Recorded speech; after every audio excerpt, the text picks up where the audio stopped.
Thank you. Well, I didn't close my eyes, but I was going, pick me, pick me. I don't know which one of these tapes it was on, but there's a point of clarity that I'd like. There's sort of an old adage that says, whatever you worry about generally never turns out that bad, so you're just wasting your time worrying about it. And as I was listening to your works, it was like, okay, over here, I've created something in the vortex that's really good. And over here, I'm worrying about the worst. And my analogy for that is... So I'm using this unimportant thing that probably isn't going to happen to deprive myself of all this wonderful stuff that I've been asking for. Yeah. And the best analogy I have for that is around money. And maybe I've created, the rocket I've shot up is, I'm a wonderful millionaire over here, but the biggest fear is I'm the bag lady on the street. And as I've listened to your work and thought about the energy that's around these thoughts, I like to think of the vortex, that highest thought being that beautiful, nice wave, and this negative thought being this kind of jagged thing over here, but it has some energy. And so I think I've heard you say that the vibration is sort of the mixture of the two. So what happens is something that's in between. And if I'm giving more energy to this over here, then I may not get that exactly, but it's going to be on this side. And as I spend more time... And that is why the first words that you spoke is that I worry about this, and people say that the things that we worry about never come about. In other words, we're wasting our worry because they're not going to happen anyway. The reason for that is because the balance that the vortex is offering is strong. In other words, well-being is so pervasive. Well-being is so dominant that it's just a little letting go of resistance that takes you swiftly in the direction of well-being. Okay, that's how I'm understanding it. Because there is a mix. In other words, it would be fair to say that that we started out here today talking about your vibrational point of attraction and it being whatever you've practiced it to be. And you're right, it is a mix of a lot of things. You feel good about some things and not good about other things. And so you've developed a sort of overall emotional mood or attitude that represents pretty consistently how the world treats you.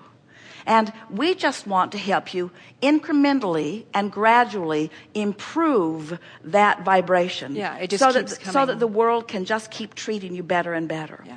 But the words that we so want to present to you, to all of you, in a way that you can really, really, really hear them, is that things really are always working out for you. In other words, even in the midst of something that looks like it's gone wrong, it isn't. It's just the path of least resistance to what you really want.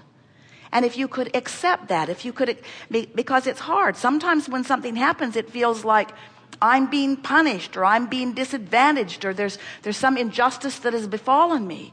But often that's a catalytic experience that causes you to focus in a way that leads to something that's already in your vortex. In other words, sometimes, and just hear it and accept it, sometimes something that you think is a bad thing happening is the path of least resistance to something that you really want.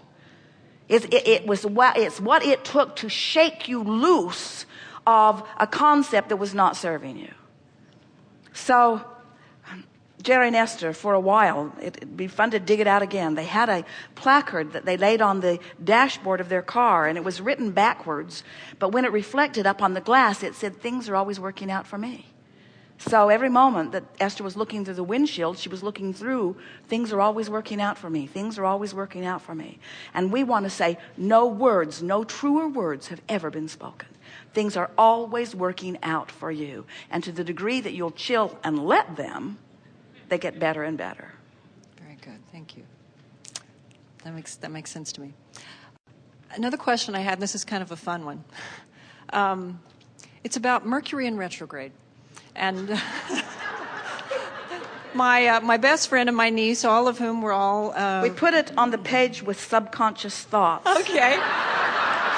And close the book forevermore. Yeah. Well, it's sort of... Because it's like a little tiny flea on the back of a really big dog. In other words, nothing outside of you. Your relationship with the vortex is huge. And all that kind of stuff is infinitesimal, except to the degree that you focus upon it specifically and make it a big excuse for things not going your way today. Yes. We all kind of had things happen to us earlier this week, and then someone said, and we've used this for years with each other, long before we ever got into any Abraham Hicks stuff, well, Mercury must be in retrograde. And that's what we used as the excuse for this is bad, so we just need to lay low until it comes out, and it's not going to come out until January 15th. Well, oh, my gosh. Those excuses, while they are comforting to some degree, because they're comforting in this regard, I really am a good person, and there's just something uncontrollable happening here. So that's my excuse that things aren't going better. But that only serves you for a little while, because when you're a deliberate creator, that is never a sentiment that you want to encourage. In other words, that would be like us saying, you are the creator of your reality, except when Mercury is in retrograde. Yeah. And you are the creator of your reality, except when you have subconscious thoughts. And you are the creator of your reality, except when your wife wants something different. Yeah. And you are all the creator of your own reality, unless you've been bad and the devil is punishing you. In other words,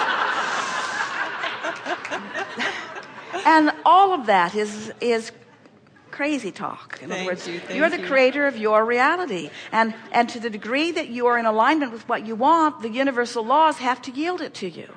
And there have been a whole lot of people from the beginning of man consciously thinking who have been trying to figure out how to make their life better. And there has never been a time when more people were more deliberately acknowledging their ability to deliberately affect their own experience. And there just is not an excuse in the world that is bigger or that trumps the powerful law of attraction and your emotional understanding of where you are vibrationally in relationship to your vortex and what you want. In other words, nothing can keep you from being the beloved, worthy, powerful, genius creator that you are. And all of you will know that in the moment that you make your transition to the non-physical. We'd just like you to know it sooner. Like now. Yeah. Thank you. May I make one more comment about how this has helped with my little son? On Tuesday, when I was definitely out of the vortex about an issue with a customer, the answer to which came in your opening, thank you, I already have the answer to that question. My son was also out of his vortex that day, and by the end of the day, we were sort of at each other. And I finally said, stop. Let's stop and start the day over, and let's sit here and say one thing we appreciate about each other and just go back and forth for a while, which we did. And what was the first thing he said about you? Thank you for buying things for me. That's his... Really good. That was fine, and we went back and forth, but it did change our energy. And then the next day was fine, and the next evening we're getting ready for bed, and he said, Mom, when we get in bed tonight, can we talk? Can we tell each other things that we really just like? Wow. And he got it. It's just, it's really nice. And it's nice to know that I can change that energy for us. So, wasn't that out of the vortex moment very valuable, really worth a lot? Yes. Didn't it take you through the path of least resistance to the most important conversation that you will ever have with that little one or anyone else? So that's why I had that huge problem with that customer on Tuesday. Yeah. I wouldn't have thought that was the gift, but that's the gift. Path of least resistance. In other words, whatever it takes. But things are always working out for you and your son. Thank you.